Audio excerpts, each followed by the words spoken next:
Every trip starts the same way, charging the boat batteries, checking gear, and rigging up the rods. Fishing can get expensive fast, so we try to keep it simple. Affordable setups that just need a little extra care. These rods has been through plenty of trips, so I always kept them cleaned and lubricated. Welcome back to the channel. Today we're heading out to Pine Island for another fishing adventure, chasing good times, great weather, and hopefully a catch worth remembering.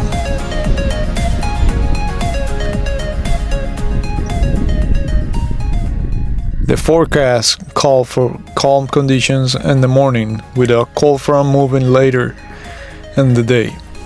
We had a strong outgoing tide and a slack tide expected around noon. It was one of those perfect mornings, the kind where the sunrise light up the water and make you feel lucky just to be out there.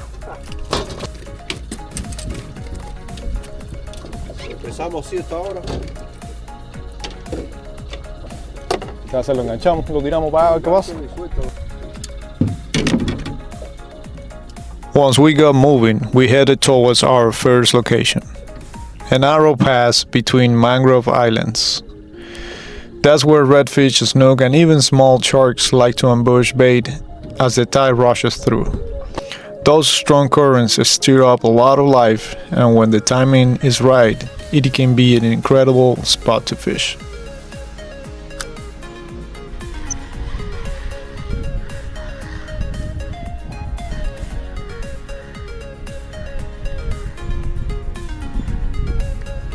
Buena, creo que está legal. ¿No?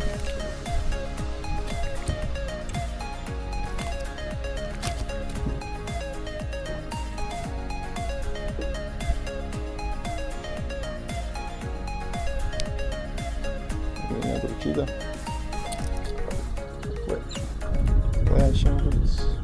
This trip I was joined by my fishing partner Giselle, and it is a good thing he came along. Off camera, I actually had a small accident. I slipped, fell off the boat, and ended up with a cut on my forehead and a bruised leg. Thankfully, it wasn't serious and I was able to keep fishing. But it is a good reminder, if you are heading out alone, always take precautions.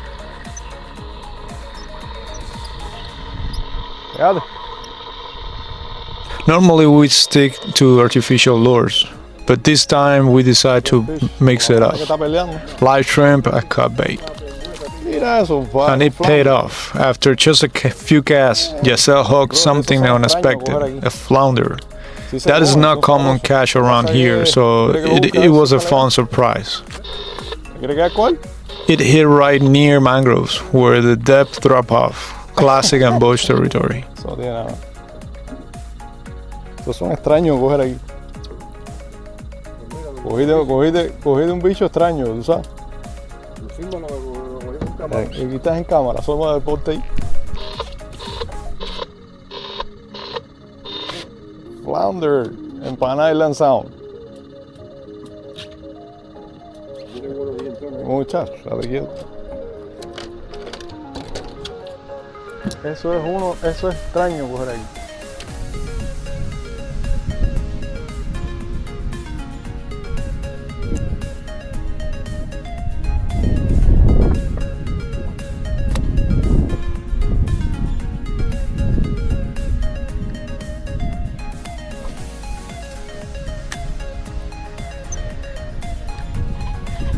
Si ya estoy aquí pegado.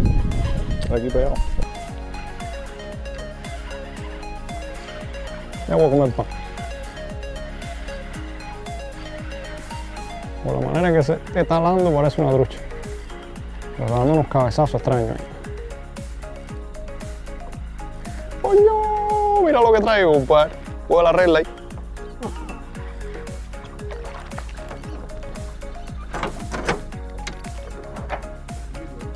No, pero esto nada más tienen que medir 10 pulgadas. Y son deliciosos. Creo que son 10 pulgadas, tengo que chequear de nuevo.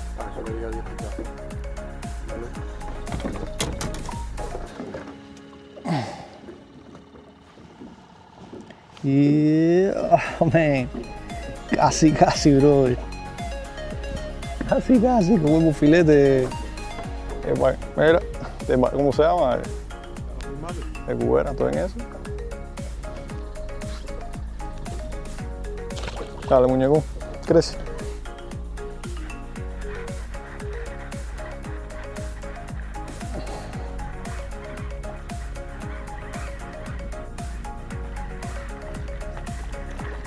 Ah, se soltó, compadre.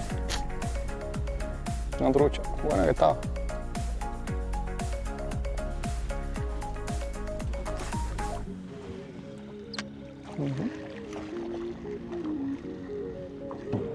Ahí. Ah, estamos arriba, estamos en el área, ¿oíste? Estamos en el lugar. Está chiquita. Ay, esta está chiquita.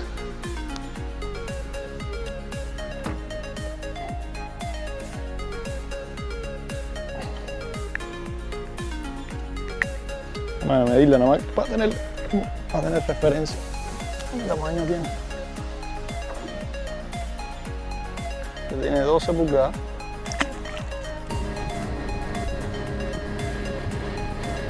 By late afternoon, the weather started changing. Scattered storms began rolling through, so we pushed north into Charlotte Harbor. The bite picked up briefly, then the wind turned and we had to chase calmer waters.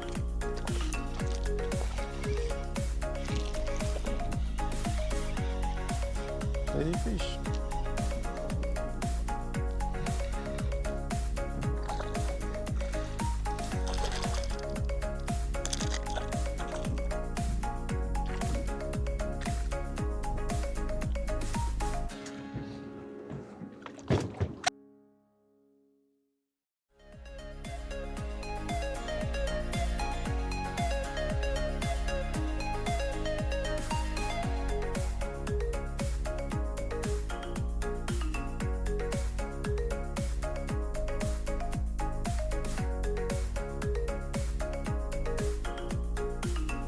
We spotted some seabirds diving, likely over a small school of Spanish mackerel.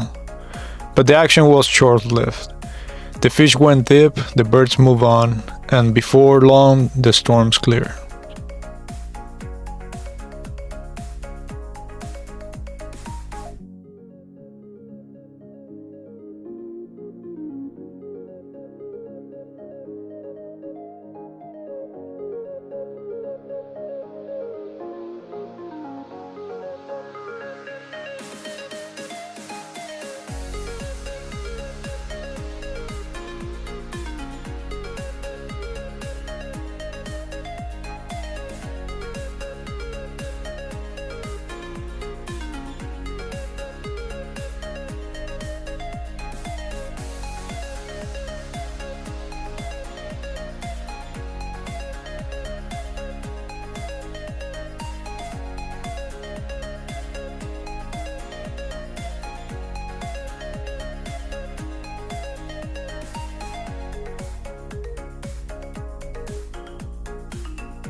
With the sun dropping and the winds settling, it was time to head back to the ramp.